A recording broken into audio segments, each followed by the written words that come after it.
안녕하세요 여러분, 성공합시다. 오늘은요 모세가 중보기도를 하는데 그 중보기도의 힘이 얼마나 큰지 하나님의 마음을 움직이거든요. 그 중보기도의 원리를 찾을 수 있는 아주 중요한 본문이에요. 잘 끄집어내서 우리 삶에 한번 적용시켜 보도록 해요. 자, 지금 어떤 상황이죠? 12지파가 약속의 땅에 아주 정탐을 하고 왔더니 진짜 말씀대로 젖과 꿀이 흐르는 땅이었어요. 근데 그 땅에는 거인들이 살고 있는 거죠. 너무 두려웠어요. 그래서 딱 두 파로 나뉘었는데 쉽게 얘기하자면 메뚜기파와 버파죠. 이 두려워서 패닉 상태에 있는 백성들에게 여호수아와 갈렙이 하나님이 함께 하시니 저들은 우리의 밥입니다. 치러 갑시다.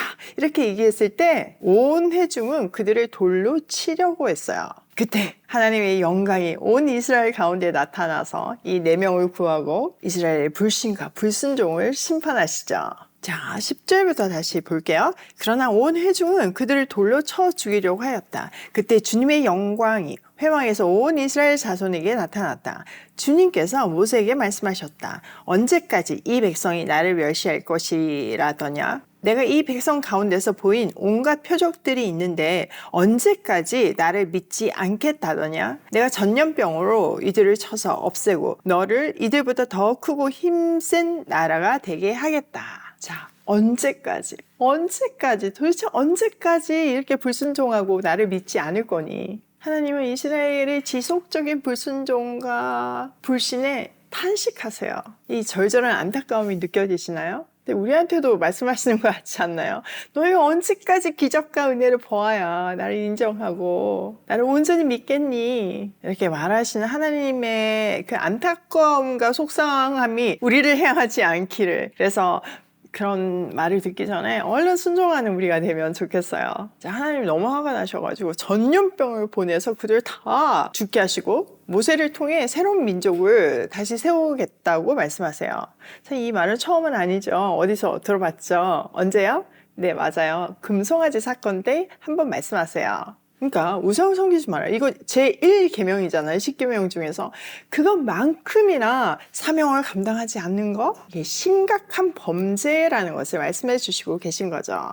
사실 뒤에 이제 결론을 보면요. 그 금송아지 사건보다 이 정탐꾼 사건이 더 심각하다는 것을 우리가 확인할 수 있는데요. 금송아지 사건은 3,000명이 죽었잖아요. 근데 이 정탐꾼 사건으로는 한 세대가 완전히 멸망해요. 자, 이때 모세가 어떤 중보 기도를 했길래 하나님 마음을 돌이켰는지 한번 살펴보도록 할게요. 자, 13절. 모세가 주님께 말씀드렸다. 이집트 사람이 들으면 어떻게 합니까? 주님께서는 이미 주님의 능력으로 이 백성을 이집트 가운데서 이끌어내셨습니다. 이집트 사람이 이 땅에 사는 사람들에게 말하면 어떻게 합니까? 이 땅에 사는 사람들은 주 하나님이 이 백성 가운데 계시다는 것과 주 하나님이 얼굴과 얼굴을 마주보며 보이셨다는 것과 주님의 구름이 그들 위에 머물고 주님께서 낮에는 구름 기둥 가운데에 계시고 밤에는 불 기둥 가운데 계셔서 그들 맨 앞에서 걸어가신다는 것을 이미 들었습니다. 그런데 이제 주님께서 이 백성을 한 사람을 처리하듯 단번에 죽이시면 주님께서 하신 일들을 들은 나라들은 그들의 주가 자기 백성에게 주기로 맹세한 땅으로 그들을 데리고 갈 능력이 없어서 그들을 광야에서 죽였다 하고 말할 것입니다. 자, 모세는요, 3가지 원리에 호소하는 기도를 해요. 먼저는 하나님의 명성 위해서 그들을 용서해 달라고 하죠. 지금 이스라엘 사람들을 멸절시키면 이집트 사람뿐만 아니라 지금 그 인근 나라에 있는 모든 사람에게 웃음거리가 되실 거래요. 자, 이집트에서 떠날 때 얼마나 그 기적적인 사건으로 떠났어요. 다 안단 말이죠. 그리고 광야에서 구름 기둥, 불 기둥으로 이동하는 거 다 봤을 거 아니에요. 이미 다 소문이 났어요. 정말 저 신은 대단하다. 자기 백성을 책임지고 기적으로 이끄시고 계속 보호한다. 이러고 있을 거잖아요. 게다가 만나와 메추라기 사건도 있었잖아요. 와, 먹이기까지 해. 이렇게 소문이 다 나가 있는데 갑자기 그 백성을 다 죽인다? 그러면 사람들이 그 신이 데리고 오기는 했는데 약속한 땅에 데리고 갈 능력이 없어서 그냥 다 죽였대. 이렇게 소문이 날 거라는 거예요. 그렇게 된다면 결국은 하나님의 명예가 훼손되는 일이잖아요. 그러니까 하나님의 명예를 위해서 그렇게 하지 말라는 거예요. 설득되지 않나요? 자, 두 번째는 뭘까요? 17절. 그러니 이제 주님께서는 이미 말씀하신 대로 주님의 권능을 나타내 보이시기 바랍니다. 나 주는 노하기를 더디하고 사랑이 넘치어서 죄와 허물을 용서한다.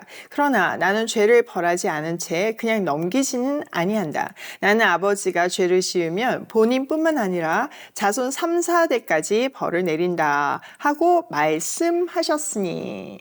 자, 두 번째는요. 하나님의 성품에 근거해서 그들을 벌하지 말아달라고 간구하고 있어요. 자, 하나님은 어떤 분이라고요? 노하기를 더디하시고 사랑이 넘치고 죄와 허물을 용서하시는 분이잖아요. 그러니까 이번에도 한 번 더 용서해 주세요. 이렇게 얘기하는 거예요. 게다가 이 말은요. 하나님을 꼼짝하지 못하게 해요. 왜냐하면은 하나님이 하신 말씀을 그대로 인용한 거거든요. 언제 이 말을 주셨냐면은 이제 모세가 시내산에 하나님께 말씀을 받으러 간 사이에 금송아지 사건이 있었잖아요. 모세가 그 현장을 보고 그 돌판을 깨뜨렸잖아요. 두 번째 다시 돌판을 주실 때 그때 이 말씀을 하셨어요. 우리 가서 한번 볼까요? 출애굽기 34장 6절에서부터 7절 말씀이에요. 주님께서 모세의 앞으로 지나가시면서 선포하셨다. 나 주는 자비롭고 은혜로우며 노하기를 더디하고 한결같은 사랑과 진실이 풍성한 하나님이다. 수천 대에 이르기까지 한결같은 사랑을 베풀며 악과 허물과 죄를 용서하는 하나님이다. 그러나 나는 죄를 벌하지 않은 채 그냥 넘어가지는 아니한다. 아버지가 죄를 지으면 본인에게뿐만 아니라 3, 4대 자손에게까지 벌을 내린다. 이렇게 말씀하셨어요. 진짜 그대로 인용을 했죠. 하나님이 우리한테 하나님이 이런 분이라고 말씀하셨지 않습니까? 우리는 그런 하나님을 믿고 지금까지 왔습니다. 다시 한번 그 하나님의 성품에 근거해서 은혜를 베풀어 주세요. 이렇게 간구하는 거예요.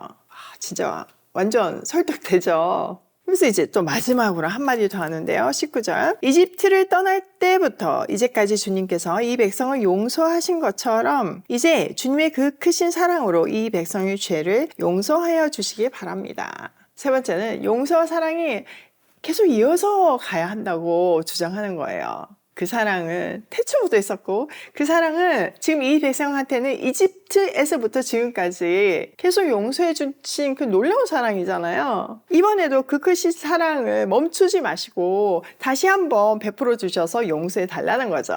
그러니까 앞에 말과 이어서 한다면 그 용서와 사랑이 지금 끊긴다면 지금까지 베풀어 주신 그 놀라운 사랑이 다 광야에 묻히고 사람들의 조롱거리가 될 거라고 결론을 짓는 거예요. 자, 이 모세의 간곡한 중보기도에 하나님은 어떻게 반응하셨을까요? 두구두구두구. 다음 이 시간 기다려주세요. 자, 오늘 내용을 우리 삶에 한번 적용을 해보면요. 첫 번째, 하나님의 은혜와 기적을 기억하라. 자, 받은 복을 세워보라 라는 찬양이 있잖아요. 진짜 그래요. 이 살다 보면 당연히 두려움이 몰려올 때가 있죠. 왜냐면 우리는 연약하고 우리 안에 재성이 있으니까요. 그때마다 우리가 기억해야 하는 것은 놀라운 멈추지 않는 영원한 구원의 은혜예요. 놀라운 사랑이에요. 그걸 다시 새롭게 붙들기만 한다면 우리 삶 자체가 기쁨과 자신감으로 넘쳐 흐를 거예요.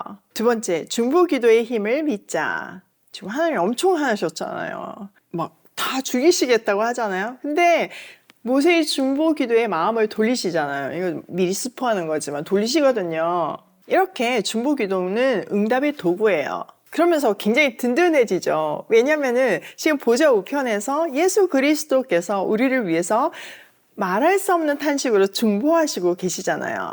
그분의 중보의 힘으로 우리는 승리하는 인생 살 수 있어요. 세 번째, 하나님의 성품을 의지하자. 자비롭고 은혜롭고 오래 참으시고 죄를 용서해 주시는 분이 하나님임을 기억하세요. 우리는 그분의 성품을 붙들고 기도할 때, 우리가 그분의 성품을 붙들고 기도할 때 새 힘을 얻고 살아남을 수 있어요. 오늘도 중보 기도가 하나님의 마음을 바꾼다는 사실을 기억하면서 사랑하는 사람들을 위해서 중보하며 세상을 위해서 중보하며 고고싱해요.